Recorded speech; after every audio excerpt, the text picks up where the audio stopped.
Γεια σας. Το βιντεάκι αυτό αφορά στην διαδικασία έγχυσης Botox σε ασθενείς με χρόνια μικρανία. Καταρχάς, να επαναλάβουμε λίγο πάλι ότι οι ασθενείς που έχουν χρόνια μικρανία είναι μια συγκεκριμένη, μια επιπλοκή της κανονικής μικρανίας. Μια θεραπευτική μέθοδος είναι και το Botox, η έγχυση Botox σε αυτούς τους ασθενείς. Πλέον στην Ελλάδα, όπως και διεθνώς βέβαια, το Botox για αυτό το λόγο χορηγείται από τα ταμεία και γίνεται από ειδικό νευρολόγο μόνο. Λοιπόν, καταρχάς, οι σύριγγες, είναι 4 τέτοιες σύριγγες από 4 ml, 1 ml σε κάθε σύριγγα. Οι σύριγγες με τις οποίες γίνεται το Botox είναι αυτές οι σύριγγες ινσουλίνης με αυτή τη μικρή βελόνα. Τα σημεία που γίνεται η έγχυση είναι 31 στανταρισμένα σημεία για κάθε ασθενή, δηλαδή ανεξάρτητα αν ο ασθενής έχει πόνο πιο πολύ δεξιά ή αριστερά, κάνουμε 31 σημεία κάθε φορά σε κάθε ασθενή διεθνώς και μας επιτρέπεται 6 σημεία επιπλέον να κάνουμε με το σκεπτικό του follow the pain, δηλαδή όπου πονάει ο ασθενής κάνουμε 6 σημεία επιπλέον.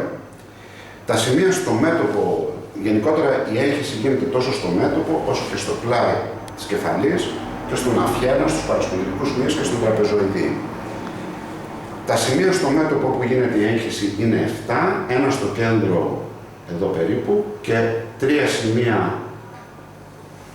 εδώ που δείχνω και δεξιά και αριστερά. Εισάγουμε τη βελόνα εδώ, κάνουμε 0,1 ml στο κέντρο και στα υπόλοιπα σημεία την ίδια ποσότητα. Σε κάθε σημείο της έγχυσης κάνουμε ακριβώς την ίδια ποσότητα. Είναι 5 μονάδες ανά σημείο έγχυσης. Στη συνέχεια και δεξιά και αριστερά, σε αυτόν εδώ τον πλάγιο μυ που ονομάζεται πρωταφή της μυς, είναι 4 τα σημεία της έγχυσης, είναι περίπου στο όριο όπου ξεκινάει το τριχωτό της κεφαλής. Εδώ, εδώ, εδώ και εδώ γίνεται η έγχυση του Botox.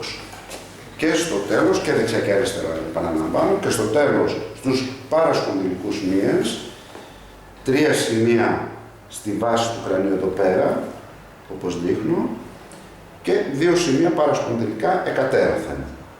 Και τέλος, στον τραπεζίτη μυ, σε αυτόν εδώ τον μεγάλο μυ, γίνονται επίσης 3 σημεία έγχυσης εκατέρωθεν. Η όλη διαδικασία διαρκεί περίπου μαζί με την παρασκευή του Botox, διαρκεί περίπου 20 λεπτά με μισή ώρα.